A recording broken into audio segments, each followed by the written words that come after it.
TV. Thank you, Ayub. One of the major reasons of the formation of this commission is not only to act upon what happens, but also deploy a preventive mechanism for actions that may lead to either intra-religious or inter-ethnic. And there is a concern as to the political stability of the country. You are formed after the ugly skirmishes of the post-election violence in 07 and 8. I wonder whether you are monitoring the political speeches of the political leadership that is taking a wrong trajectory and which is likely going to have an effect on the stability of the country. At what point do you expect, number two, the holding of this leadership, the political leadership, because of their utterances that may lead the country to instability?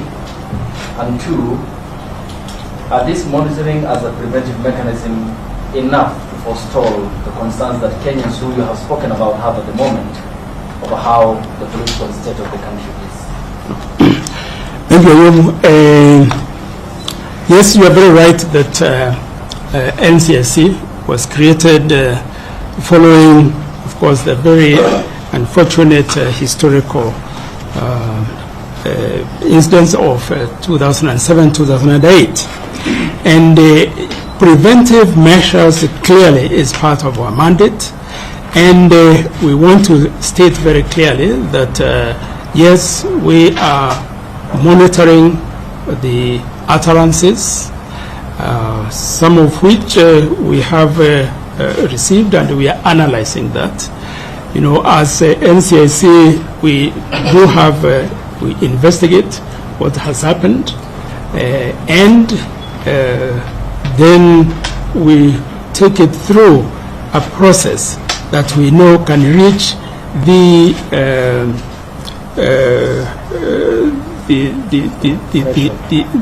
accepted, level by the court, because it's not everything in terms of video or even clips that are acceptable. So, as a preventive measure, we have clearly warned politicians that their utterances will be held accountable, and in order to prevent it for the future, we also then take action, and that is why we summon those that have violated this law. And these utterances could even lead, as we have said, to hate speech, ethnic profiling, and even religious profiling. And that is why we said we are very concerned that some of these, the trajectory that they have taken is true, could lead to ethnic and religious profiling and discrimination, which is at the heart of, at the core of the NCIC mandate.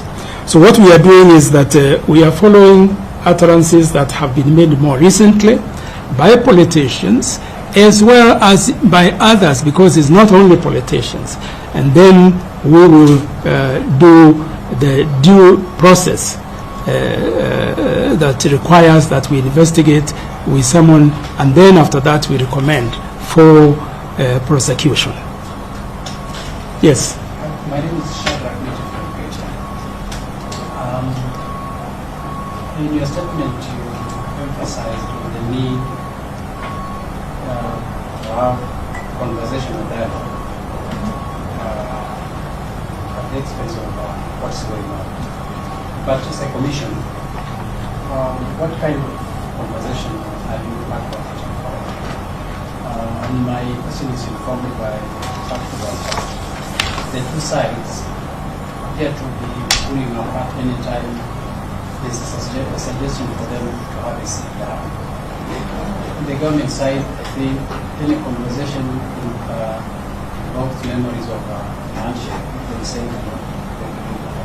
So, what role is the commission playing maybe to bring together the two sides to ensure that they're having a conversation as opposed to whatever is going on?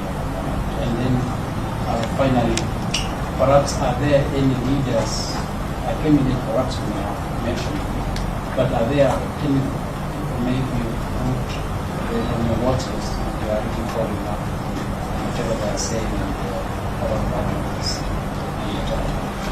Thank you, Shadrach. As we have said, and as you might recall, right here in this in the last press conference we had, we were, I would say, the first agency, state agency or institution that warned that the demonstrations going to the street could easily lead to chaotic situation that could be difficult to control.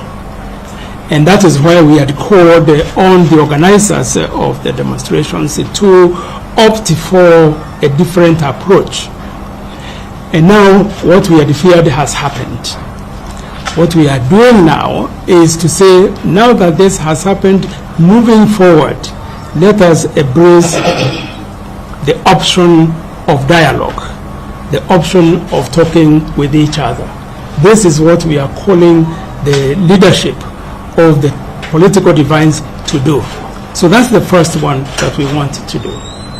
The second one, on the national conversations, what we are saying is that we also would provide the spaces through national symposia, through platforms for national conversations on including the cost of living and its implications for cohesion, for peace, and for harmony in the country. So that Kenyans also will have that opportunity to contribute to dealing with the cost of living, which everybody accepts that is the most pressing issue here. Now, the contribution that will come out of that, as I say, will contribute. The ideas that will come from there will contribute to, even when the two sides come together through a dialogue.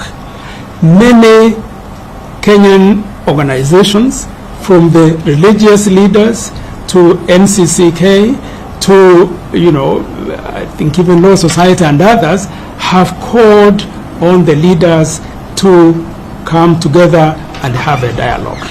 This is what we are adding to, and we say that it's most urgent, and this is the most preferable option to take.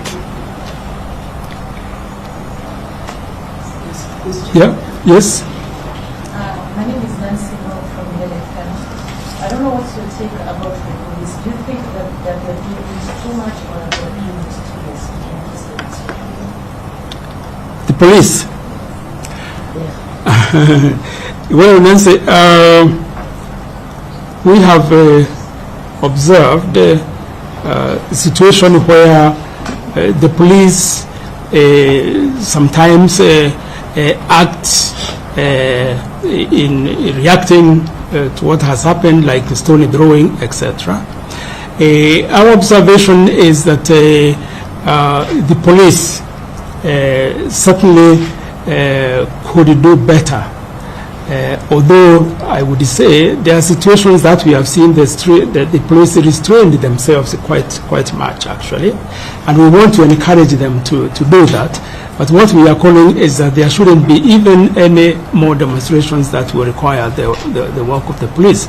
But we want to say that the police, as we say, have restrained themselves. In some cases, they might have been provoked beyond, you know, the restraint, and maybe overacted. But on the whole, they have acted responsibly. Just a follow-up question. A follow-up to that? Yeah, what you just said. Who are you? I'm looking at Reform Nation. Okay. So there is something you said about, there are some clips you are in the process of analyzing, some utterances by political leaders.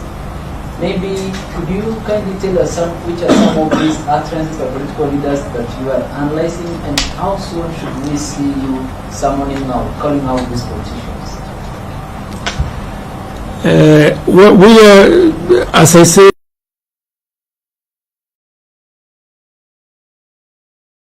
we have been listening to normally we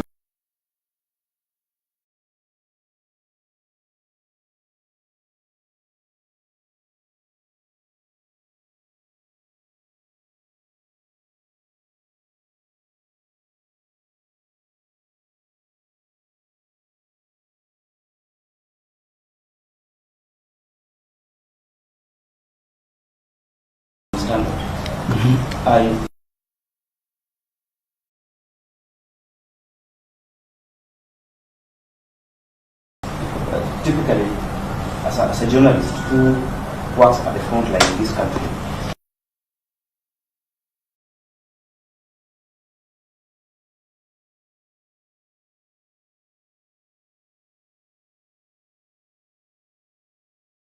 analyze a number of things, but two things stood out for me yesterday.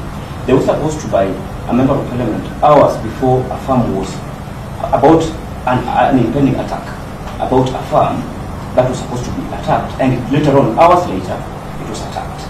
A member of parliament before the president and deputy president said in Nyanza over the weekend that a certain person's farm is going to be invaded, and 2 days later, it's invaded. Are you going to summon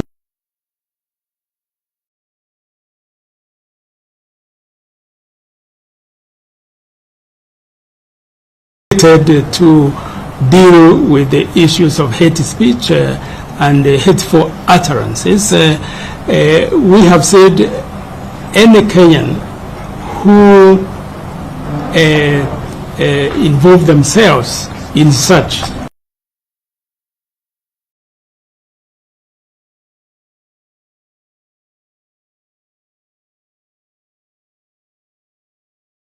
summon them. Thank you very much. I think we can leave it here. And what we wanted to say once again is to that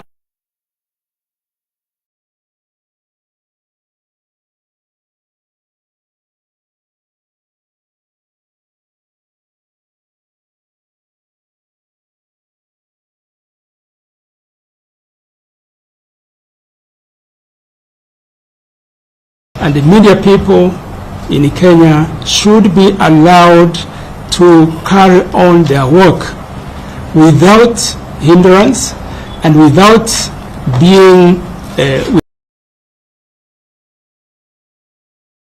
without any attack by whoever, because we believe in the freedom of the press, and we know that the state is doing a great job of keeping Kenyans fully informed, and therefore we condemn what happened, and those that were responsible for that, we would say will also be working with the other law enforcement to make sure that these are accountable. Those who attacked the journalists and the media people will be accountable for their actions. Thank you very much and have a good afternoon.